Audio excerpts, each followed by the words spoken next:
बाल निर्माण की कहानियाँ। हमारी आज की कहानी है पुण्य कर्म। गोपाल अपनी पत्नी सरला के साथ एक छोटे से गांव में रहकर अपनी 7 बीघा जमीन में खेती बाड़ी कर जैसे तैसे अपना जीवन यापन कर रहा था। इस खेत में साल भर के खाने के लायक अनाज निकालकर थोड़ा बहुत वो मंडी में बेच देता, जिससे साल भर के गुजारे के लिए कुछ पैसा आ जाता।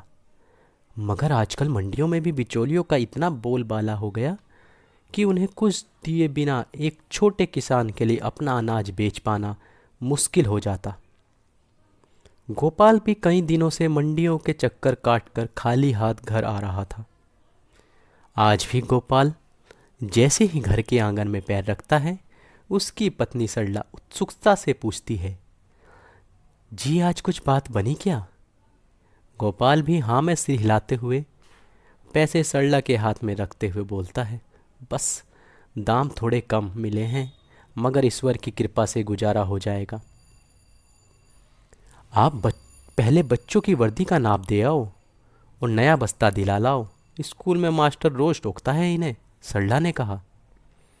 गोपाल भी लोटे के पानी से मुंह धोते हुए, ठीक है, आज शाम को दिला लाऊंगा।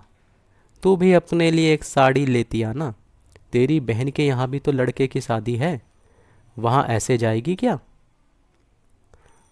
अरे नहीं, मैं तो शीला बहन जी की साड़ी मांग लूँगी, एक दिन की ही तो बात है। आप अपना कुर्ता सिलवा लेना, फटा पड़ा है सारा। आपको तो बारात में जाना है, वो पहन के जाओगे क्या? सरला ने कहा। चल देखते हैं, तू पहले रोटी लगा दे, बहुत ज़ोर से भूख लगी है। और गोपाल हाथ पैर धोकर खाने के लिए बैठ जाता है। सरला गोपाल को रोटी देती है और गोपाल रोटी खाकर थोड़ा आराम करने के लिए चारपाई पर बैठता ही है कि तभी फूल सिंह, जो खेतों में मजदूरी का काम करता है, आ जाता है। वो गोपाल के यहाँ भी कभी कभी फसल के समय मजदूरी किया करता था। गोपाल स्वभाव का बहुत अच्छा इंसान था। वो सबके साथ अच्छा व्यवहार करता था, न तो जात पात का भेदभाव करता, न बड़े छोटे का, और अपनी सामर्थ्य के अनुसार सबकी सहायता भी कर दिया करता था। सबसे अच्छी बात उसकी ये थी कि जब वो किसी की सहायता करता, न तो कभी किसी को एहसान दिखाता और ना ही कभी उसका ढिंढोरा पीटता। वो हमेशा यही कहता कि अगर हम किसी के ज़रूरत के समय काम आ जाएं, तो ये ईश्वर की हम पर कृपा है। उसके इसी सरल स्वभाव के कारण लोग अक्सर बिना संकोच के उसके पास आ जाया करते थे। राम राम प्रधान जी। गांव में जिसके पास ज़मीन हो, उसे उसके यहाँ मजदूरी करने वाले लोग अक्सर इसी नाम से संबोधित करते हैं। फूल सिंह ने घर में घुसते हुए कहा, राम राम प्रधान जी। गोपाल भी बड़ी विनम्रता और सम्मान के साथ जवाब देता है, राम राम फुल्लू भाई, आ जा, बैठ जा, कैसे आना हुआ? बस प्रधान जी, क्या बताऊं, छोटी सी मदद चाहिए, आपका बहुत एहसान होगा, फूल सिंह ने कहा। गोपाल ने भी प्रेम पूर्वक कहा, इसमें एहसान की क्या बात, बता क्या बात है, जो बन पड़ेगा करेंगे। फूल सिंह बोला, कल लड़की के रिश्ते वाले आ रहे हैं, कहीं कुछ इंतजाम नहीं हुआ, बस आपसे ही उम्मीद है, नहीं तो कल लड़के वालों के सामने बात बिगड़ जाएगी। गोपाल ने सरला की ओर देखा और धीरे से कहा, जा 200-300 रुपये ला दे, इनका काम हो जाएगा। सरला अंदर से तो गुस्सा होती है, पर फूल सिंह के सामने बिल्कुल जाहिर नहीं करती और चुपचाप 300 रुपये लाकर गोपाल के हाथ में रख देती है। गोपाल वो फूल सिंह को देते हुए, ले भाई, संभाल के रखना, और मेहमानों के लिए 1-2 मिठाई भी ले आना। फूल सिंह पैसे जेब में रखता है और खुश होकर हाथ जोड़कर विनम्रता के साथ कहता है, प्रधान जी, जैसे ही कहीं काम लगता है पहले आपके पैसे लौटाऊंगा, आपने मेरी नाक कटने से बचा ली। कोई बात नहीं भाई, इंसान ही तो इंसान के काम आता है, गोपाल ने कहा। फूल सिंह अपने घर की ओर चला जाता है और गोपाल जैसे ही चारपाई पर पैर फैलाने की कोशिश करता है, सरला बाहर आती है। वो अभी तक तो फूल सिंह की वजह से चुप थी, मगर अब थोड़ा नाराजगी के भाव से बोलती है, सारी दुनिया का ठेका आपने ही लिया हुआ है। गोपाल शांत भाव से, किसी गरीब का काम हो गया बस, और क्या। बेचारा बड़ी उम्मीद से आया था, ईश्वर ने उसी के नाम के दिए होंगे। अब बारात में जाना वो फटा कुर्ता पहन के, क्या सोचेंगे वहाँ लोग, कैसे घर में बिहाई है सरला भी। सरला ने गुस्से में कहा। गोपाल ने समझाते हुए, अरे तू तो यूं ही परेशान होती है, जैकेट तो सही है, वहाँ कोई मेरी जैकेट उतार के थोड़ा ही देखेगा कि कुर्ता फटा है या सही। सरला मुंह बनाकर, आप तो बस यही, जैसे कोई और भी आपके बारे में सोचने आ रहा है। और सरला बड़बड़ करते हुए अंदर कमरे में चली जाती है और गोपाल भी चारपाई पर लेट जाता है। उनका तो ये रोज का काम है। सरला हमेशा गोपाल को समझाती है कि लोगों की मदद से पहले अपना और अपने बच्चों का भी कुछ सोच लिया करो, और गोपाल था कि कभी अपने बारे में सोचता ही नहीं। उसके सामने अगर कोई मदद के लिए आ जाए तो हर संभव प्रयास करता उसकी मदद करने का। वो तो यहाँ तक करता कि एक बार गोपाल खाना थाली में लेकर बैठा ही था और घर के दरवाजे पर एक साधु मांगने आ गया, तो उसने उस भूखे साधु को अपनी थाली ही पकड़ा दी। दोनों की शादी को 15 साल हो गए थे और उनका जीवन बस ऐसे ही नोक झोंक में चल रहा था। बच्चे अभी छोटे थे, पास के स्कूल में जाते थे। बेटी 12 साल की 7वीं कक्षा में पढ़ती और बेटा 9 साल का था और अभी 4थी कक्षा में था। जिंदगी की गाड़ी बस धीरे धीरे खिसक रही थी।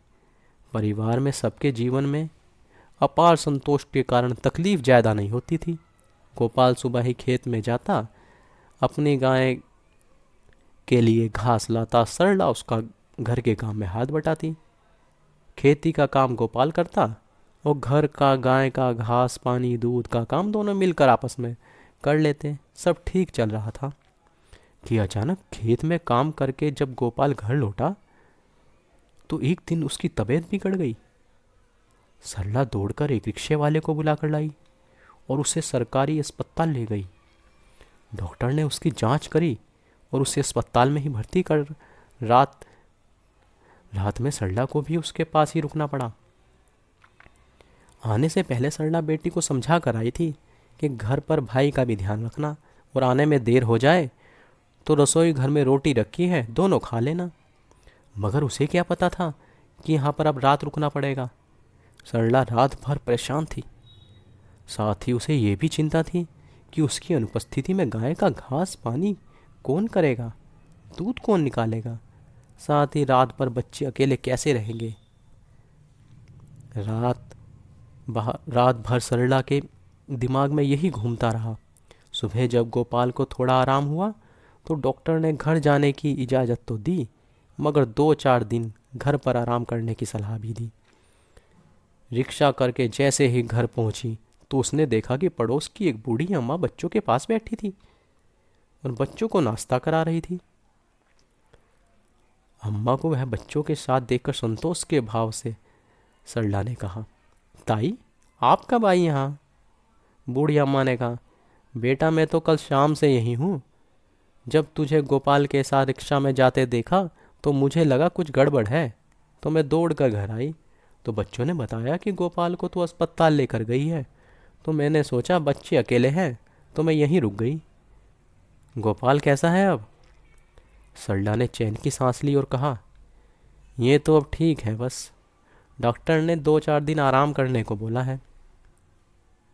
ताई आपका बड़ा एहसान हो रहेगा हम पर, आपने बच्चों का ध्यान रखा, मुझे तो रात भर चिंता रही। सरला ने कृतज्ञता के भाव से कहा, अरे बेटा इसमें एहसान कैसा, इंसान ही तो इंसान के काम आता है।